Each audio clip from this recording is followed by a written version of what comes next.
diretrizes orçamentárias deve ter algumas alterações até ser aprovada. As propostas em votação no Congresso podem ter um valor adicional de 24 bilhões de reais para o orçamento de 2024. Se aprovadas, os planos do Ministério da Fazenda, Fernando Haddad, de chegar ao déficit zero ou algo próximo disso, serão afetados. Para a gente entender o rumo que o orçamento está tomando para o ano que vem, vamos conversar com o senador Carlos Viana, do Podemos de Minas Gerais, que é integrante da Comissão Mista de Planos, Orçamentos Públicos e Fiscalização. Tudo bem, senador? Obrigado pela atenção com a gente mais uma vez.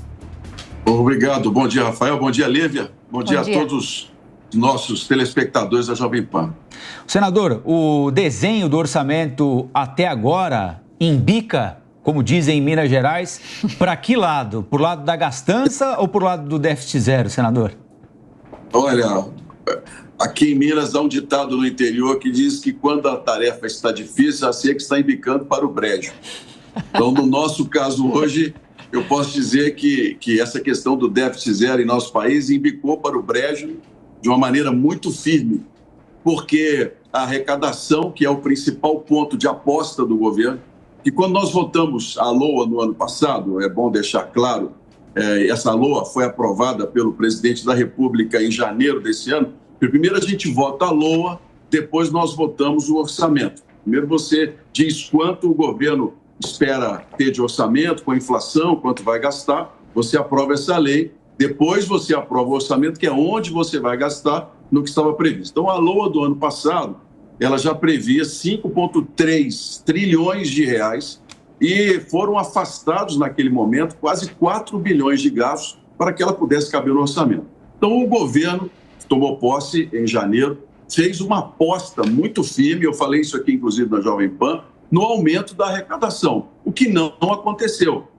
Pelo contrário, com a PEC da transição, que foi aprovada pelo Congresso em fevereiro, o déficit, que já era de 35 bilhões previsto do governo Bolsonaro, subiu para quase 80 bilhões de reais e agora já está quase que dobrando, chegando a 145 bilhões de reais previstos, pelo menos na estimativa dos 2 últimos meses. E a despesa do governo federal aumenta, porque é natural que um governo que queira fazer agrados a toda a sua base na questão de liberação de recursos. Então, nós temos aqui um governo da mídia, que é um governo do PAC, de 1 trilhão para o PAC, que é um dinheiro que não existe, pelo menos no momento, e o governo do orçamento, que terá de ter muita responsabilidade com relação aos gastos desse ano, as liberações, para que no ano que vem o orçamento esteja pelo menos sob controle. Agora, senador, são muitos os nós que precisam ser desatados nessas discussões. O governo, inclusive, pediu para que a Comissão Mista de Orçamento adiasse a discussão da LDO para novembro, se não me engano, para que tenha tempo para articular junto ao Congresso esses nós que precisam ser desatados. Me parece que há, inclusive, além de todos os desafios que precisam ser enfrentados no orçamento, alguns projetos mais novos que ainda vão ser discutidos, ou pelo menos ter um encaminhamento, uma conclusão no Congresso Nacional que sobrecarregam ainda mais o orçamento em quase 25 bilhões de reais. Falo da desoneração da folha de pagamentos, que precisa ser concluída, essa discussão, e dentro dessa proposta, a própria ampliação dos benefícios previdenciários para os municípios também. Como é que isso deve se desenrolar até novembro para essa votação caminhar? Olha, você está certo. Primeiro, essa questão da desoneração dos setores, o Congresso em sua maioria, favorável. Eu não vejo hoje condições do governo retirar ou tentar não aprovar essa pauta. É uma questão mesmo, os grupos, tanto de deputados quanto de senadores, os partidos, eles são sensíveis a essa pauta e os setores, a meu ver, permanecerão desonerados. Ou seja, o governo vai ter que buscar uma outra saída. O que está sendo proposto é uma pressa na questão de se taxar os offshores, que são os investimentos no exterior. Outro ponto também que eu vejo com muita restrição, que o governo consiga convencer, especialmente o Senado, nessa aprovação de taxar o que está no exterior. Eu acredito mais, com sinceridade, que o governo terá de reduzir despesas dos ministérios e para o ano que vem já na LOA, que vai ser votada esse ano, como eu disse, para o ano seguinte, já não ter as previsões que estão dentro do que o governo quer do PAC. Que o governo quer sobra de dinheiro para fazer as obras que ele anunciou e está em campanha pelo país. Dinheiro que não existe ainda. Outro ponto que o governo conta muito, a meu ver, dentro do que nós temos conversado no orçamento, é a possibilidade de taxar, de aumentar os impostos sobre fortunas, a questão das transferências de herança, que vai ser um passo seguinte à reforma tributária. Mas a reforma vai demorar, nós só vamos liberar essa reforma no Senado lá para novembro. Então, para esse ano, acho muito difícil que o governo consiga essa taxação extra também sobre o patrimônio. Isso deve ficar para 2024. Ou seja, não há outra saída senão a de redução de despesas, a meu ver, para 2024. Senadora Amanda Klein quer fazer uma pergunta para o senhor também. Amanda? Senador, bom dia, prazer falar com o senhor. Senador, semana passada, até falávamos há pouco aqui na Jovem Pan, o Lira teve um encontro com o Haddad e ele quer colocar para tramitar, possivelmente até para votar ainda essa semana, a taxação dos fundos offshores e fundos exclusivos, todos no mesmo pacote.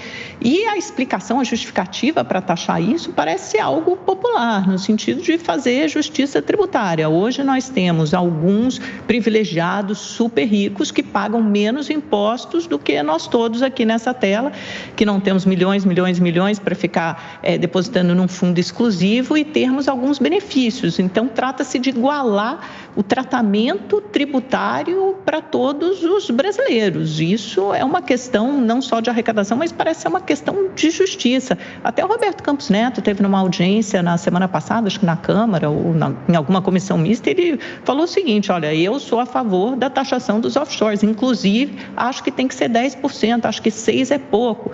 É uma voz considerada representante do mercado. Qual seria a justificativa para não taxar os fundos exclusivos e as offshores? Amanda, no mercado hoje, vamos dizer assim, de negócios da iniciativa privada, só ganha dinheiro sem, vamos dizer, grandes riscos, ou mesmo assim tem que usar de um grande conhecimento quem está no mercado de capitais. Por exemplo, se você abrir uma empresa, você, empresário, Amanda, abriu lá uma empresa com 100 funcionários, vai se dedicar a um determinado serviço. O seu risco é gigantesco no Brasil. Quando você chega no lucro, Amanda, que você vai tirar, você já pagou impostos sobre a energia elétrica que você consumiu, os carros que você comprou, os salários dos funcionários que você pagou, você recolheu uma série de impostos, você teve toda uma série de aplicações trabalhistas. Então, ninguém consegue lucro no Brasil de graça.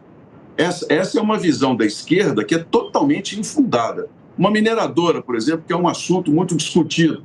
Uma mineradora compra milhões em caminhões, compra milhões em insumos, compra milhões. Isso tudo gera uma economia. Quando vem o lucro, ele não vem simplesmente facilmente. Ele vem diante de um risco gigantesco, que é a pessoa ser um empresário, um empreendedor no Brasil. E a lei, não só brasileira, mas a lei em qualquer lugar do mundo, prevê que essa pessoa possa depositar esse dinheiro lá fora. Então, essa questão do discurso da esquerda de que você tem que taxar os mais ricos por uma questão de justiça social é algo polêmico, porque você não ajuda pobre acabando com os ricos. Você não melhora o salário de ninguém acabando com os empresários que pagam o salário. Então, nós precisamos dosar. O próprio Campos Neto disse também nessa mesma entrevista que é preciso tomar cuidado com a base arrecadatória, porque dependendo da maneira como o governo for para cima de quem gera renda no país, essas pessoas podem ir embora.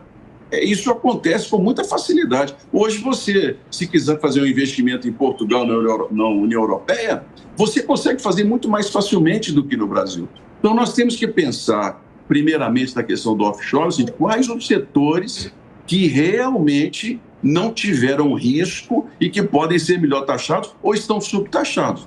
É uma discussão que tem que ser feita ponto a ponto do setor. E não você pegar toda a área produtiva brasileira, você pegar todo um conglomerado de empresas que tem milhares de empregados, é dificílimo você manter isso, e você simplesmente fala assim, olha, você está pagando pouco imposto e nós vamos taxar você. Você pode desincentivar o recurso, inclusive, para novos investimentos no Brasil. Cláudio Dantas agora pergunta, senador.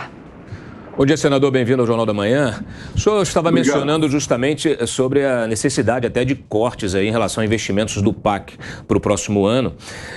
A gente sabe que o Congresso tem, nessa seara, atuado com muita responsabilidade, inclusive aí segurando essa ânsia gastadora do governo. A gente sabe também que a regra fiscal prevê aí gatilhos de contenção dessas despesas. Mas qual o risco dessa narrativa virar contra o próprio Congresso e o governo jogar a culpa no Congresso dizendo, olha, a gente não vai ter dinheiro para o PAC por causa do Congresso? Olha, é uma possibilidade do governo buscar uma explicação para a população. O que eu disse a você, nós temos um governo midiático, que é um governo que anuncia 1,5 trilhão para a obra sem ter esse recurso já definido, joga no colo do Haddad e fala assim, olha, você se vire aí, arrume o dinheiro no orçamento. O que o governo quer é sobra para começar. Porque eles preveem isso em vários anos. Então, podem gastar aí 200, 300 bilhões para ter isso até o final dos 4 anos, ou pelo menos parte. Ou vai acontecer como foi no PAC do passado, que foi só também propaganda. E nós temos o governo que tem que relacionar com o Congresso. Os deputados, e é bom a gente olhar isso sempre, tanto os senadores quanto os senadores, a maioria dos meus colegas no Senado são ex-governadores, grandes líderes políticos que já têm uma base muito sólida e que não temem esse discurso do governo. Porque a arte de pedir voto no Brasil é muito diferente, né, da questão do discurso do governo. A mesma coisa os deputados. Os deputados têm suas bases e devem explicações a ela e conseguem ter um bom relacionamento. Então, dificilmente, o governo vai conseguir jogar contra o Congresso, inclusive como fez em vários momentos o ex-presidente Bolsonaro. Lá no começo, o grupo do Bolsonaro culpava o Congresso nas redes sociais por não ajudar o governo. Isso não existe. O Congresso, ele atende ao governo. Votou a PEC da transição, votou a reforma tributária, o governo quis em boa parte, porque o governo quer. Só que tem um problema. É preciso ter equilíbrio. Você aumentar imposto no Brasil é algo muito mais impopular do que o governo dizer que o Congresso não cumpriu sua parte. Essa questão hoje da reforma tributária, qual é o princípio dela, Cláudio? É você limitar o Estado na tributação.